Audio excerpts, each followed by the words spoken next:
what basically the tasawwuf goes through many stages. The first stage it goes through with the early mutasawwifa is a stage of zuhud. So they're into asceticism, they're renouncing the world. Even that, I think, is not according to the sunnah necessarily. I mean, it could be because the Prophet ﷺ, did do that, but it's not necessary to do that. But anyway, that was fine and that was completely acceptable. But then we enter into a phase of philosophical mysticism, and a mysticism which is informed by the ideas of Neoplatonism. If you read, Neoplatonism was founded by a Roman philosopher, Plotinus. And if you read his ideas, it is exactly the same as the ideas of Ibn Arabi and the ideas of fana and baqa. Exactly the same thing. He's got his own terms, but it's a replica of later Sufism, where which basically is the idea is that you become one with God through spiritual exercises and spiritual rigors and certain, depending on the tariqah you've joined. And by the way, all these turuq, these tariqahs, the Sufi tariqahs, they all claim to have a chain back to their founders, right? Every single one of those chains is disconnected. There is no continuity in any of their chains, right? They don't go back to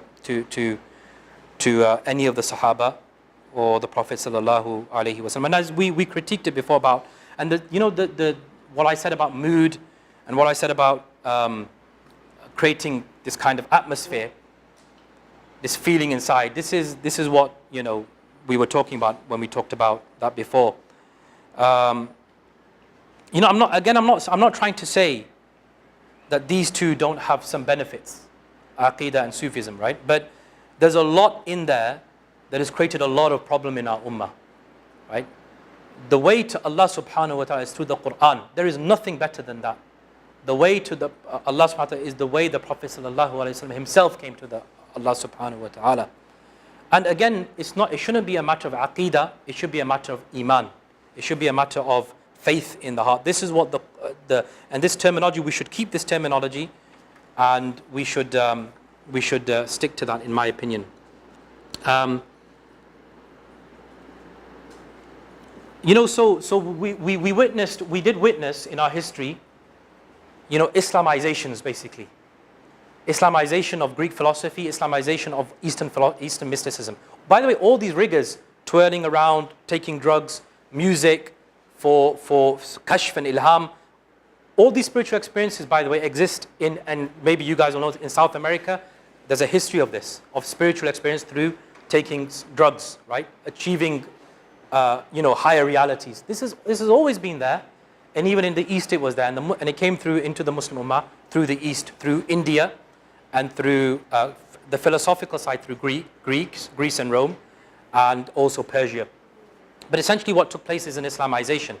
And I think today, there are Islamizations taking place today as well, right? In the same manner, we're seeing what people are doing, and we just want to adopt their whole structure, not provide anything different. We bring it in, and we just technically make it halal. And one of those, I think, is this whole approach to Islamic banking, right? Where people are, suggesting that these, and I've worked with, in America, I had 2 one-hour conversations with one of their banking scholars, and in the end, I said, look, your product is not halal. And they'd given a fatwa for one of the big banks in England, the Royal Bank of Scotland, and I wanted to, because I do property, right? And I wanted to take the product out. But when I read through their contracts, I couldn't see how it was halal because of a certain technicality. And I rang him. They put me in touch with him, and I rang America twice. And in the end, he said he saw my point. He said, I can see where you're coming from. And very, very, again, all we've done is we've Islamized a riba system, a ribawi system. There are very, very few, basically, solutions that are completely Islamic, right? And there was one in Manchester, but it didn't carry on. It wasn't viable. And another thing that we're Islamizing now is the pop industry through nasheeds, right? The pop is just, now you've got boy bands who are singing Islamic nasheeds, and that's basically what it is. And Even now, recently, there was a nasheed, a Christmas nasheed. I don't know if you saw it, some of you. Did you see the Christmas nasheed with the Christmas tree? And he's got his guitar and his children around and they're singing Christmas, La ilaha illallah in Christmas song.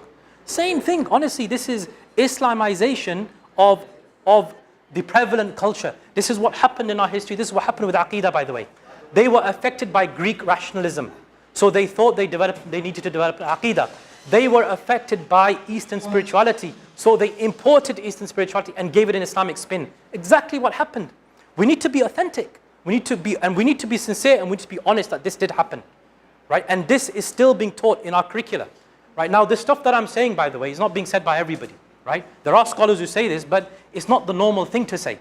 Right? But you can disagree or agree, but I want you to go and at least hear what I'm saying, and then you be critical about it, and then you decide where you want to go. But I'm going to give you this opinion because this is, in my opinion, this is the truth. This is what happened. Right? My teacher, Sheikh Akram Nadwi, he studied Indian curricula for 18 years and Indian Sufism for 18 years. Right? And I'm taking a lot of what I'm saying about Sufism from him because I agree with him. And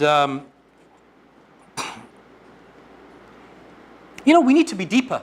We can't just Islamize everything. Islamization is not authentic. We need to build our own, create our own. This is why, the creative module is very important. We need to have creativity in our... Creativity doesn't mean that you take a nasheed industry and then you create something in the nasheed. Creativity means something going far beyond that. Creating solutions which really help humanity. That's what creativity is. Okay, Ulum Nafi'ah, just want to make a point here. We have to be a bit careful here. We have to be a bit careful because often the humanities which come under here are rooted in certain contexts, histories, cultures and philosophies of a particular tradition.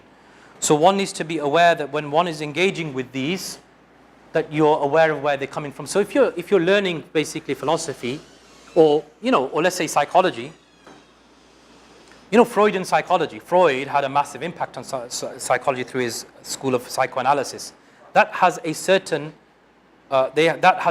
philosophical underpinning, right? When you learn these things, you need to be aware of where it's coming from. You need to be aware of the baggage. When you learn economics, Western economics has a philosophy that means that resources are scarce, for example, right? We need to understand, we need to question, is that an Islamic concept? Resources are scarce. When Allah subhanahu wa ta'ala says that وَمَا مِن دَابَّةٍ عَلَى الْأَرْضِ إِلَّا هُوَ وَمَا مِن دَابَّةٍ إِلَّا هُوَ إِلَّا Anyway, I'm getting tired, I think. I'm tired now.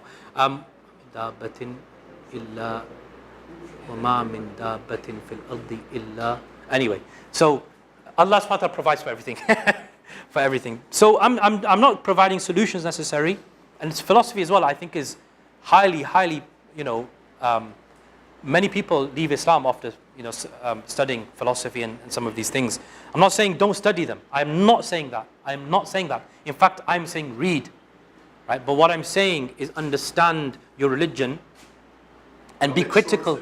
Understand your source. And be critical of everything. I'm saying be critical of everything. Have a critical mind. I'm not saying that the Quran is telling you to be critical. The Quran, and that is the Quranic methodology of critical thinking. One of the things that I was supposed to cover today was the Quranic approach to critical thinking, but I've given it in bits and bats throughout this lecture, which is basically about not accepting what people tell you. Because this is what the Quraysh and the polytheists did. They said, Inna wajadna alayha aba'ana. We found our forefathers doing this. So, even, oh my word. I had some stuff. Okay, I'm going to carry on until Dr. Rilata stops me. Yeah.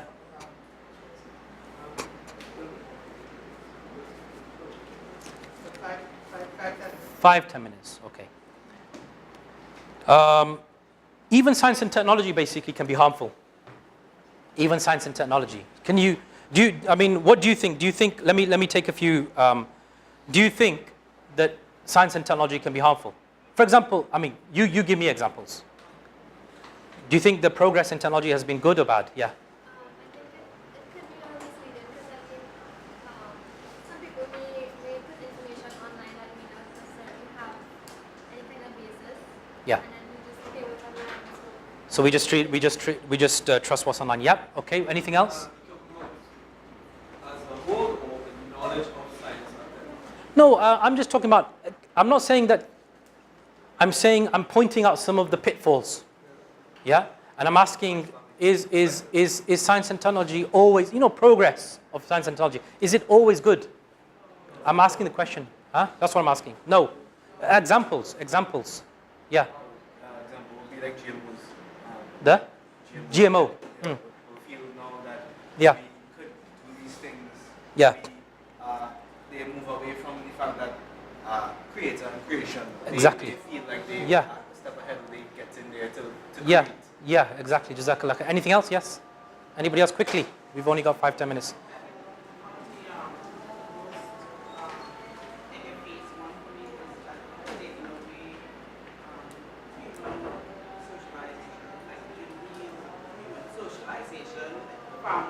Technology has taken us away from that. Absolutely has. Absolutely has. Sorry, yeah, Halima? Interaction between humans. Why? Because of technology, right? Some part technology has a part to play, I suppose. Yeah. I'll give you an example. Mobile phones. When you look at a mobile phone at night, it's got blue light. Thank you. Blue light, right? And what does blue light do? Affects your sleep. How does it affect your sleep? It switches off which hormone? Melatonin, right? Melatonin is what induces sleep in you. Do you know what melatonin also is? It's a very powerful anti-carcinogenic as well, right? So when you're doing this, your sleep cycles are being affected.